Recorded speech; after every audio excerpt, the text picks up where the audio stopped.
गुरुजी 24/7 chemistry classes में आपका स्वागत है। और आज हम केमिस्ट्री का लेक्चर नंबर 3 डिस्कस कर रहे हैं। इलेक्ट्रोकेमिस्ट्री विद्युत रसायन का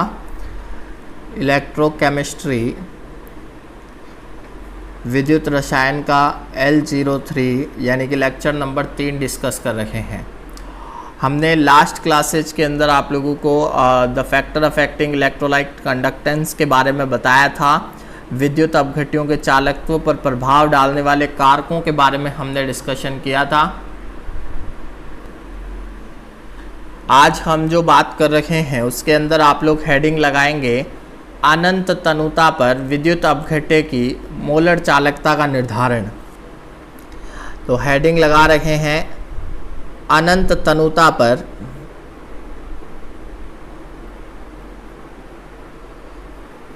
पर विद्युत अपघट्य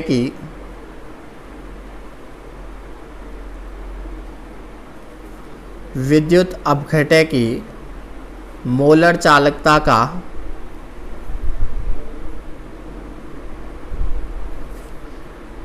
निर्धारण।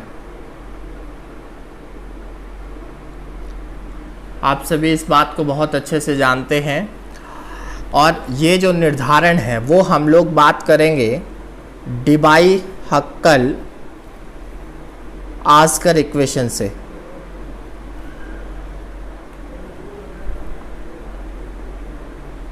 अब इस आस्कर को कुछ लोग ONSGER भी लिखते हैं, वो आप लोग देख लीजिएगा। और वैसे ये आस्कर मैं तो ऐसे ही लिखता हूँ।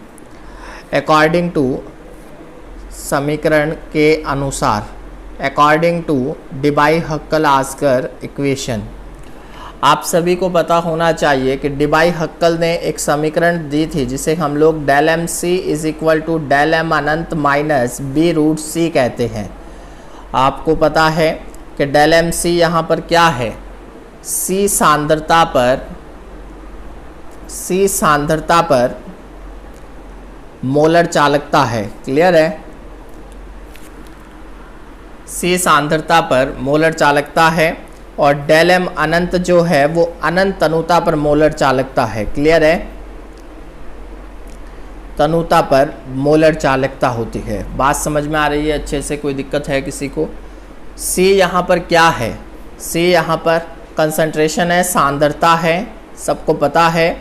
और बी जो है वो आप लोगों के क्या है, वो एक प्रकार का कांस्टेंट होता है, एक प्रकार का नेतांक होता है। बात समझ में आ रही है?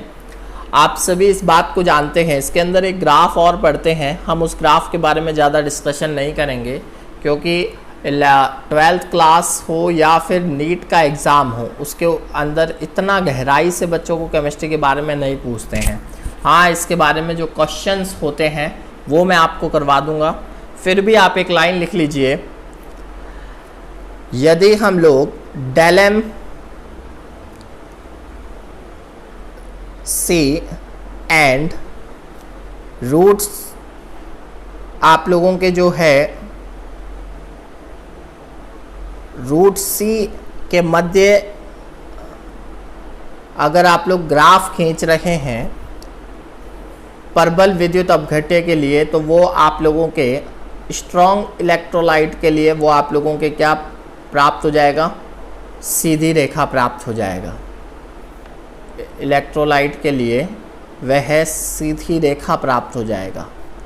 क्लियर है सबको? और हम लोग यूं कह सकते हैं कि जिससे प्रबल विद्युत अपघट्य के लिए डेल एम अनंत का मान अंतखंड से प्राप्त किया जा सकता है। क्लियर है सबको? एक लाइन और लिख दीजिए कि वीक इलेक्ट्रोलाइट्स के लिए आरेखीय विधि से रूट सी बराबर 0 बिंदु पर अनंत तनुता पर मोलर चालकता ज्ञात ही नहीं की जा सकती। और एक बात और यहाँ पर डिस्कस करना चाहता हूँ, वो ये है आप लोगों के पास कि जो कांस्टेंट है आप लोगों के पास बी, वो बी की निर्भरता की बात कर रहे हैं, वो किस किस पर डिपेंड करता है। क्लियर है? तो वो देख लीजिए आप लोग। एक तो आप लोगों की जो है वो इलेक्ट्रोलाइट्स की नेचर पर डिपेंड करता है वो,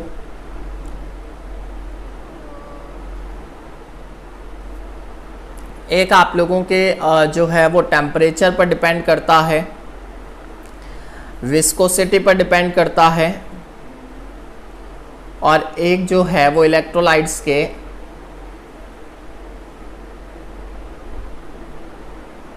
परावैद्युतांक पर डिपेंड करता है। क्लियर है सबको अच्छे से? कोई दिक्कत है किसी को? मैंने आप लोगों को इतनी बात बता दी कि अगर del M C and root C के मध्य अगर आप लोग एक स्ट्रॉन्ग इलेक्ट्रोलाइट्स के लिए खींच रहे हो तो वो सीधी रेखा प्राप्त होता है, ठीक है। और डेल एम अनंत उसका अंतखंड होता है, वो भी आप लोगों को देखना होता है। क्लियर है? एक लाइन और मैंने आप लोगों को लिखा दी कि दुर्बल विद्युत अपघट्यों के लिए आरेखीय विधि से रूट सी बराबर 0 बिंदु पर अनंत अनुता पर मोलर चालकता ज्ञात नहीं कर सकते, जबकि प्रबल विद्युत अपघट्य में रूट सी बराबर 0 बिंदु पर आरेखीय विधि से अगर ज्ञात कर रहे हो तो आप लोगों को जो है मोलर चालकता ज्ञात की जा सकती है, और वो इसी है। कांस्टेंट बी का मान निम्न पर डिपेंड करता है, जो मैंने आप लोगों को डिस्कस कर दिया है। क्लियर है सबको अच्छे से? कोई दिक्कत है किसी को? नेक्स्ट हेडिंग लगाएंगे, ये नोट कर लिया आप लोगों ने। नेक्स्ट हेडिंग लगाएंगे आयनों के स्वतंत्र अभिगमन के लिए कोलराउस का लॉ। आयनों के स्वतंत्र अभिगमन के लिए कोलराउस लॉ। इंग्लिश वाले आयनों के स्वतंत्र अभिगमन के लिए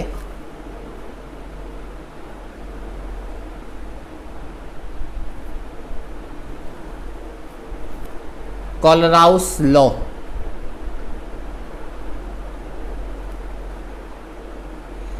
इंग्लिश वाले लिख लेंगे Kohlrausch law of independent, Kohlrausch law of independent migration of ions, या फिर इसको अनंत अनुता पर कोलराउस का नियम भी कहते हैं हम लोग। ध्यान से सुनेंगे इसे।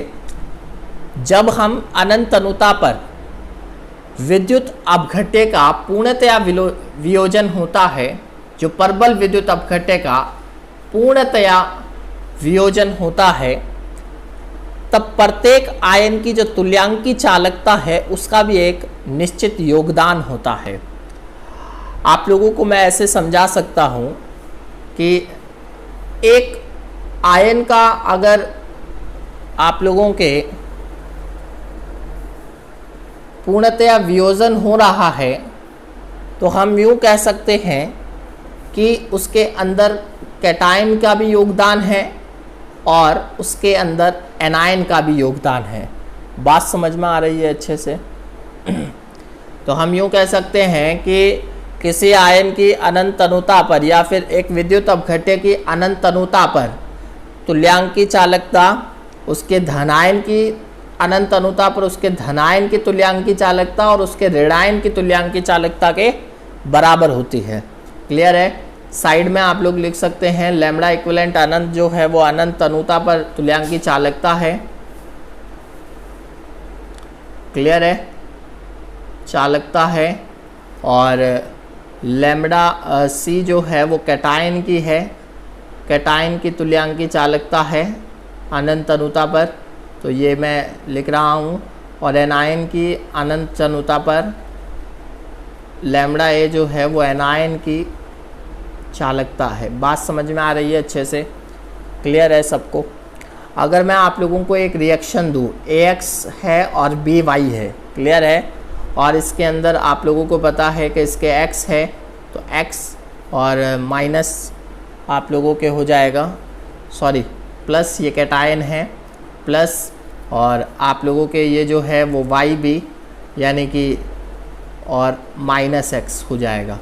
क्लियर है सबको अच्छे से?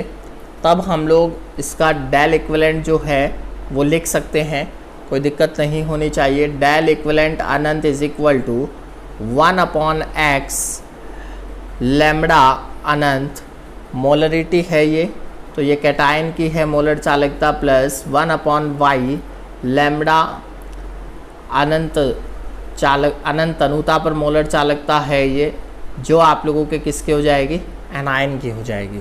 बात समझ में आ रही है। यहाँ पर यह अनंत तनुता पर धनायन की सीमांत मोलर चालकता है और यह ऋणायन की सीमांत पर मोलर चालकता है। वाई क्या है यहाँ पर, वाई जो है वो धनायन पर आवेश है, दिखाई दे रहा है आप लोगों को, वाई धनायन पर आवेश है, क्लियर है। और x जो है वो आप लोगों के पास ऋणायन पर आवेश है, दिखाई दे रहा है ऋणायन पर आवेश। और ये एक सीमांत मोलर चालकता लैम्ब्डा अंत, ठीक है। बात समझ में आ रही है अच्छे से, कोई दिक्कत है? अगर इसको ऐसे लिखा जाए, नेक्स्ट हम लोग देखते हैं कि ये तो आप लोगों के पास,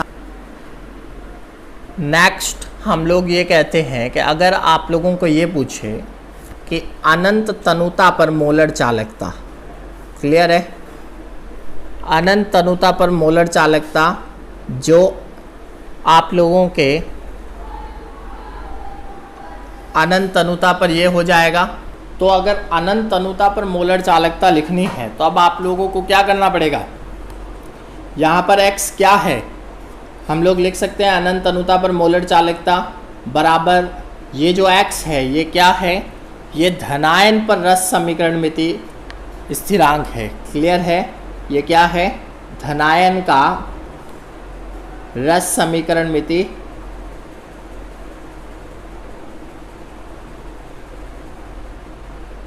स्थिरांक है। और ये y जो है वो ऋणायन पर, ऋणायन का रस समीकरण मिति स्थिरांक होता है। बात समझ में आ रही है अच्छे से, कोई दिक्कत है किसी को यहाँ पर? अब आप लोग एक लाइन लिखेंगे, तनुता के साथ दुर्बल विद्युत अपघट्य की मोलर व तुल्यांक चालकता, तनुता के साथ दुर्बल विद्युत अपघट्य की मोलर व तुल्यांक चालकता प्रबल विद्युत अपघट्य की तुलना में अधिक बढ़ती है।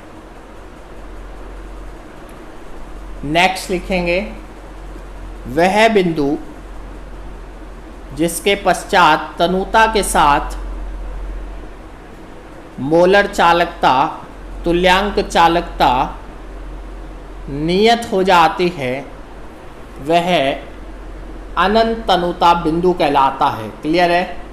देखो मैं कुछ एग्जाम्पल करवाता हूँ, उससे आप लोगों को ये पूरा जो घटनाक्रम हुआ है वो समझ में आएगा, क्लियर है।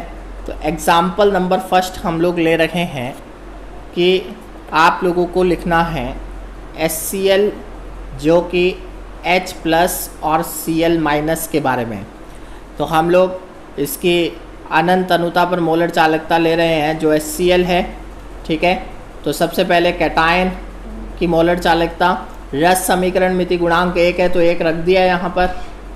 अनंत पर मोलर चालकता कैटायन H+ है और अनंत तनुता पर मोलर चालकता एनायन की Cl- की है, जो रस समीकरण मिति गुणांक मैंने 1 रख दिया है, क्लियर है सबको अच्छे से।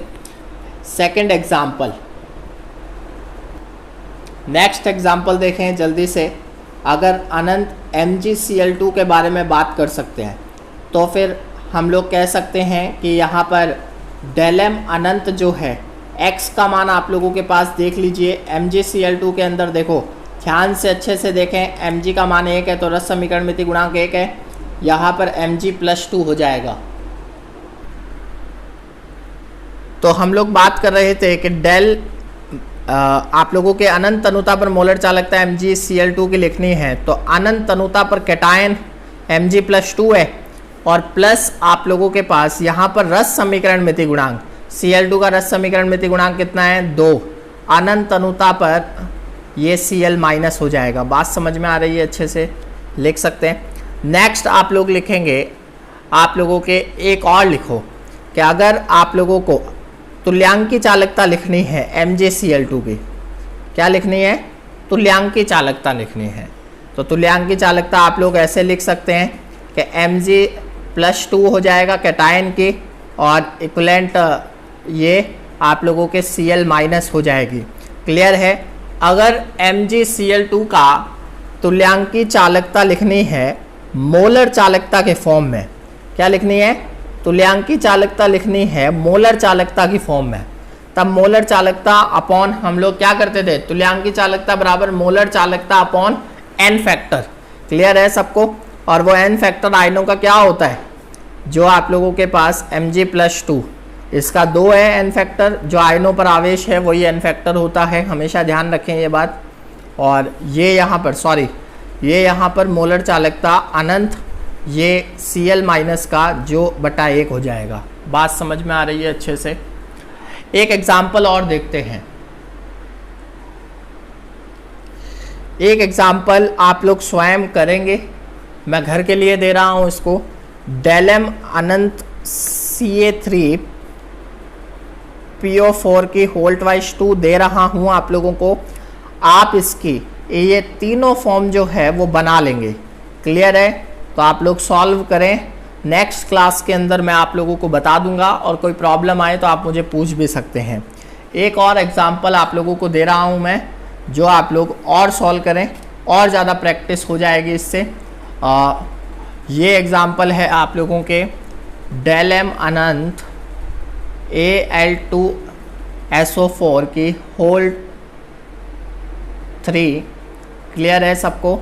इसका भी आप लोग ये तीनों फॉर्म बनाएं, ये भी बनाएं, ये भी बनाएं और ये भी बनाएं। ये तीनों फॉर्म इसके भी बनाएं, और आगे जाके मैं आप लोगों को इसका जो है वो आंसर दे दूंगा। क्लियर है सबको। और गुरुजी 24/7 के साथ बने रहिए। अगर हमारी ये लेक्चर पसंद आया है तो उसे लाइक करें, और कोई भी सवाल है तो वो कमेंट बॉक्स में कमेंट करें। अच्छा लगा तो भी आप लोग अपने विचार रख सकते हैं, और जो केमिस्ट्री से जुड़े हुए हैं जो उनको शेयर करें, और साथ में हमारे चैनल को सब्सक्राइब करें और बेल आइकन पर क्लिक करें। बेल आइकन पर हिट इसीलिए करना है क्योंकि हमारी नई वीडियो जल्दी से आपकी वॉल पर, मोबाइल की वॉल पर आ जाए, इसीलिए। धन्यवाद। आज के लिए बस इतना ही। अंत में यही कहना चाहता हूँ, थैंक यू वेरी मच।